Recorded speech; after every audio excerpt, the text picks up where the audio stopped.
કોઈ બે ફિલ્મ જોઈ, હીર રાંઝા અને સુખનાથ મોગરાની વાર્તા. ખરેખર ખૂબ જ સારી ફિલ્મ છે. ઉમાશંકર યાદવ સરને ઘણા સમયથી હું ઓળખું છું. લિટરેચરને તો એમણે પ્રમોટ કર્યું છે, પણ એની સાથે સાથે એક શોર્ટ ફિલ્મ દ્વારા એમનો જે પ્રયાસ છે ખરેખર ઇન્ટરેસ્ટિંગ હતો. અને બંને ફિલ્મ અલગ કોન્સેપ્ટ પર હતી. એક આખી સુખનાથ મોગરાની વાર્તા, જેમાં કૃષ્ણ ભગવાન, સ્પિરિચ્યુઅલિટી દરેક વસ્તુને એડ કરી. અને બીજું હતું કે અત્યારે સમાજમાં સ્ત્રીઓને લઈને જે કંઈ પણ થઈ રહ્યું છે, યંગસ્ટર્સ જે ગલત દિશામાં જઈ રહ્યું છે, એક નાના શોર્ટ મેસેજ શોર્ટ ફિલ્મમાં એમણે ઘણું બધું કીધું. અને ખરેખર બહુ જ ઇન્ટરેસ્ટિંગ પિક્ચર છે. કદાચ કોઈને જોવાની બાકી હોય તો ચોક્કસ જોજો. Thank you.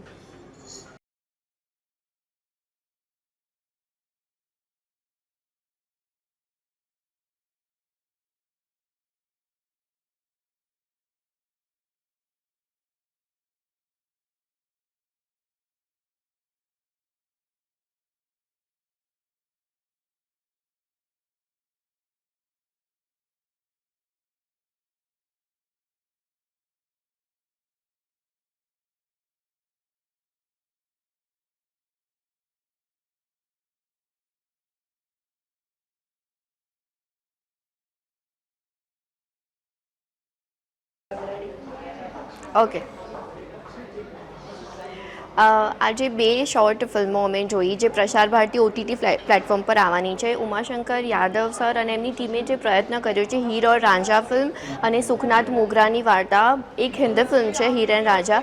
એક કપલની વાત છે અને એમાં જે મેસેજ આપવામાં માંગે છે કે આપણે 21st સેન્ચુરીમાં ઓલરેડી છીએ અને તો પણ સ્ત્રીઓ સાથે જે અત્યાચાર થાય છે એ બધું અત્યારે રિમૂવ થઈ રહ્યું છે, પણ હજી વધારે થવું જોઈએ. અને બીજી સુખનાથ મોગરાની વાર્તા કેટલી સુંદર, કૃષ્ણ ભગવાનની જે શક્તિ છે, જે એક બાળકને જે મદદ કરીને આવે છે, મા દીકરાનો મોગરા અને દીકરો સુખનાથ, એ બંનેની જે વાત બતાવવામાં આવી છે તે બી ખૂબ જ સુંદર છે. તો બંને ફિલ્મો અચૂકથી જોજો પ્રસાર ભારતી પ્લેટફોર્મ પર. Thank you.